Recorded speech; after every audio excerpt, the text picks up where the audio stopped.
गोवा के बाद उत्तराखंड अब देश का दूसरा ऐसा राज्य बनने जा रहा है जहां जल्द ही यूनिफॉर्म सिविल कोड आ जाएगा।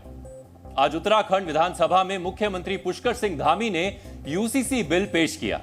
इस बिल के पास होने के बाद ही उत्तराखंड में कुछ नियम सभी धर्म और वर्ग के लिए एक जैसे रहेंगे, जैसे विवाह, तलाक, उत्तराधिकार, संपत्ति जैसे विषयों पर प्रदेश के सभी लोगों पर एक नियम लागू होगा। हमेशा यह कहा जाता रहा है कि भारत में कोई राज्य समान नागरिक संहिता नहीं ला सकता है और अगर ऐसा किया गया तो यह असंवैधानिक होगा, लेकिन उत्तराखंड ने ऐसा किया, वो भी संवैधानिक तरीके से। संविधान की 7वीं अनुसूची में राज्य और केंद्र सरकार की शक्तियों का बंटवारा किया गया है। इसमें ही यह बताया गया है कि किस विषय पर कौन नियम बना सकता है। इसके अंदर 3 सूचियां हैं: संघ सूची, राज्य सूची और समवर्ती सूची। समवर्ती सूची में वो विषय हैं जिन पर राज्य और केंद्र दोनों कानून बना सकते हैं। इसमें संपत्ति, विवाह, तलाक, उत्तराधिकार और बंटवारे से संबंधित नियम इसी सूची में शामिल हैं। जहां तक उत्तराखंड की समान नागरिक संहिता की बात है तो इसे भी समवर्ती सूची के तहत बनाया गया है। आपने देखा होगा कि कोर्ट में 2 तरह के मामले आते हैं, जिसमें एक है आपराधिक मामले और दूसरा है दीवानी यानी सिविल मामले। भारतीय न्याय संहिता के तहत इन दोनों ही मामलों में कार्रवाई की जाती है। सिविल मामलों में कुछ मामले ऐसे होते हैं जो देश में सभी धर्मों के लिए समान नहीं है, जैसे विवाह के कानून हिंदुओं के लिए अलग, मुस्लिमों के लिए अलग हैं। अलग अलग धर्मों में इन मामलों को निपटाने के लिए पर्सनल लॉज बनाए गए हैं।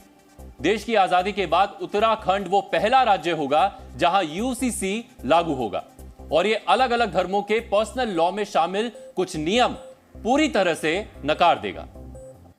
माननीय अध्यक्ष जी, मैं आपकी अनुज्ञा से समान नागरिक संहिता उत्तराखंड विधेयक 2024 को प्रस्तावित करने हेतु सदन की अनुज्ञा चाहता हूँ। प्रश्न यह है कि समान नागरिक संहिता उत्तराखंड 2024 विधेयक को पुरस्कृत करने हेतु सदन की अनुज्ञा दी जाए। जो माननीय सदस्य के पक्ष में होकर चाहते हैं, जो माननीय सदस्य के विरोध में होकर नहीं हैं।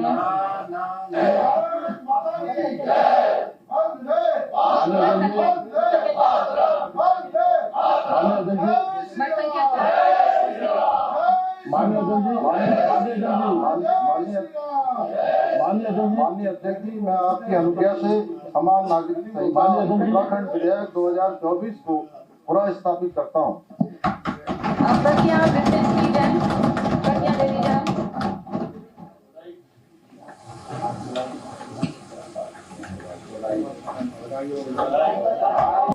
उत्तराखंड में यूनिफॉर्म सिविल कोड लागू होने के बाद राज्य की जनता को कुछ खास नियमों का पालन समान रूप से करना होगा। कुछ मामलों में पर्सनल लॉ धर्म विशेष के लोगों को विशेष अधिकार नहीं देगा, जैसे विवाह से संबंधित मामले, तलाक से संबंधित मामले, लिव इन संबंधों से जुड़े मामले और लिव इन संबंधों से पैदा होने वाले बच्चों से जुड़े मामले, साथ ही संपत्ति के उत्तराधिकार से जुड़े मामले।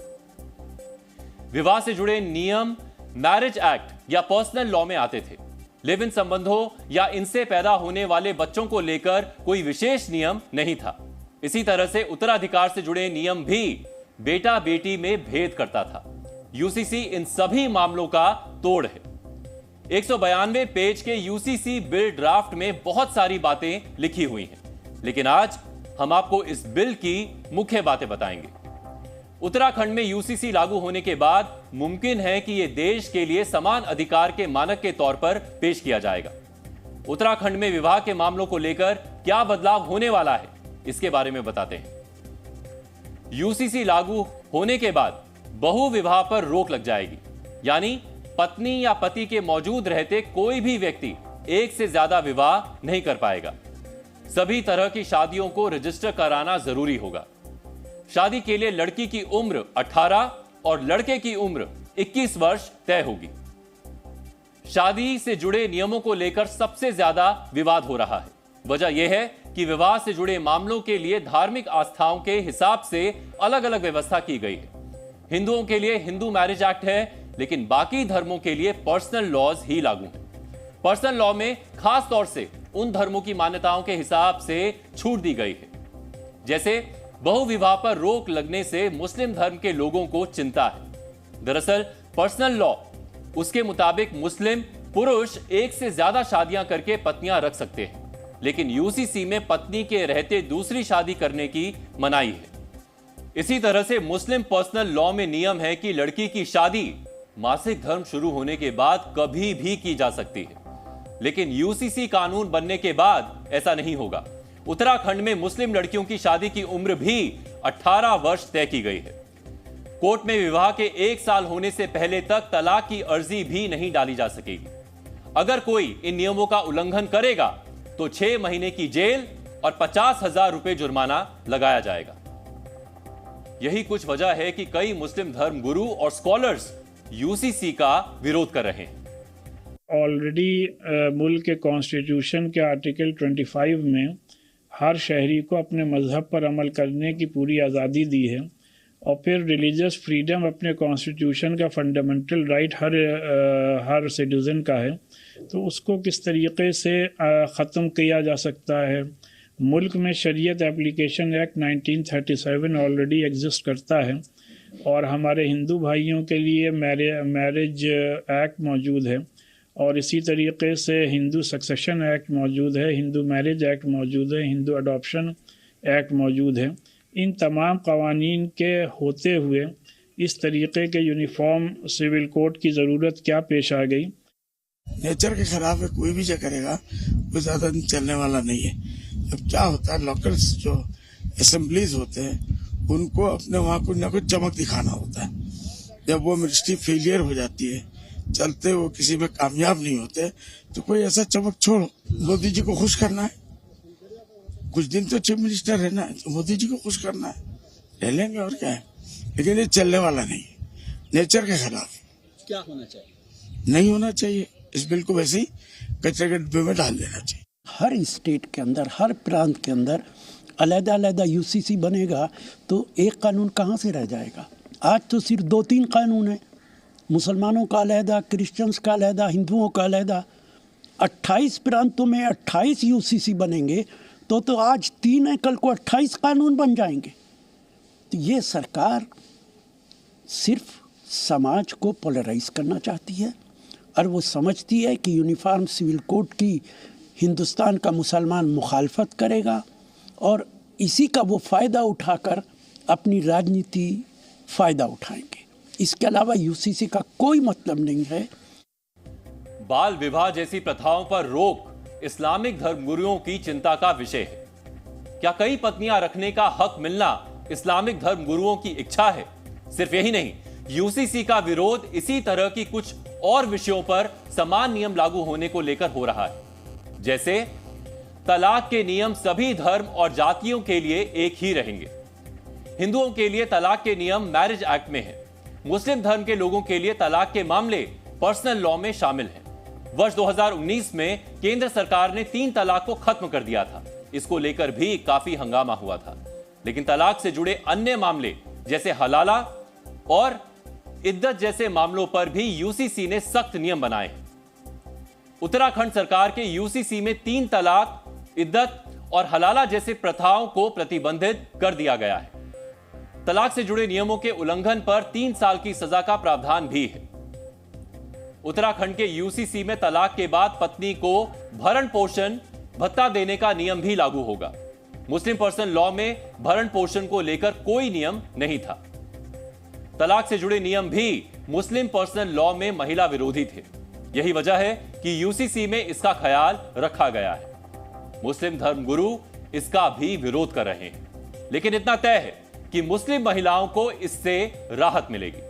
यूसीसी हमारी भी तो मांग थी, प्राथमिकता थी। वहीं देश के आज़ादी के बाद समय पर सभी लोगों ने, उस समय के जो नेता रहे, डॉक्टर भीमराव अंबेडकर रहे, गांधी जी रहे, जवाहरलाल नेहरू रहे, और उसमें सबने ही मांग की थी कि यूसीसी लागू होनी चाहिए, समान अधिकार सभी को होना चाहिए। और मुझे लगता है आज उत्तराखंड उसमें प्राथमिकता से जो काम कर रहा है, ये बहुत बड़ी बात है, और देश इसको स्वीकार भी करेगा और उसके अच्छे परिणाम भी निकलेंगे। जब बाबा साहब डॉक्टर अंबेडकर जी ने संविधान में व्यवस्था दिया है कि समान नागरिकता की बात है, तो फिर उसका विरोध क्यों? किस बात का विरोध हो रहा है? ये विरोध करने वाले लोग समाज में एकरूपता नहीं चाहते हैं। महिला पुरुष संबंधों में नए ट्रेंड। लिव इन संबंधों को लेकर अभी तक कोई खास नियम नहीं था। पारंपरिक रूप से शादियों को लेकर कानून बनाए गए, लेकिन साथ रहने के नए तरीके लिव इन को लेकर कोई नियम नहीं थे। उत्तराखंड में पेश किए गए समान नागरिक संहिता में लिव इन संबंधों को लेकर भी नियम साफ किए गए हैं। देखा जाए तो जो नियम बनाए गए हैं उसमें अधिकार पति पत्नी वाले संबंधों की तरह ही दिए गए हैं। जैसे अब उत्तराखंड में लिव इन संबंधों का भी रजिस्ट्रेशन करवाना जरूरी होगा। रजिस्ट्रेशन नहीं करवाने पर 3 महीने की सजा और 10,000 रुपए जुर्माने का प्रावधान है।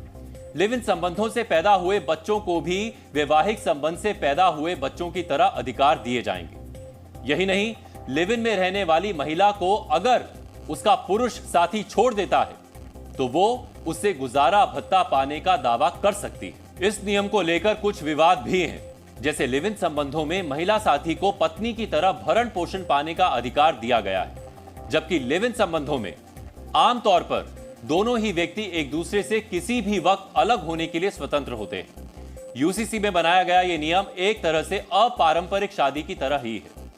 भारत में पैतृक संपत्ति को लेकर परंपरागत रूप से अधिकार बेटों का माना जाता है, लेकिन हिंदू परिवारों के लिए समय समय पर नियमों में बदलाव किए गए। हिंदू परिवारों में पैतृक संपत्ति पर बेटा और बेटी दोनों का हक बराबर होता है, लेकिन अन्य धर्मों में ऐसा नहीं था। उत्तराखंड की समान नागरिक संहिता में पैतृक संपत्ति से जुड़े नियम भी समान कर दिए गए हैं। अब हर धर्म के लोगों के लिए नियम यही है कि पैतृक संपत्ति पर बेटा और बेटी दोनों का समान अधिकार होगा।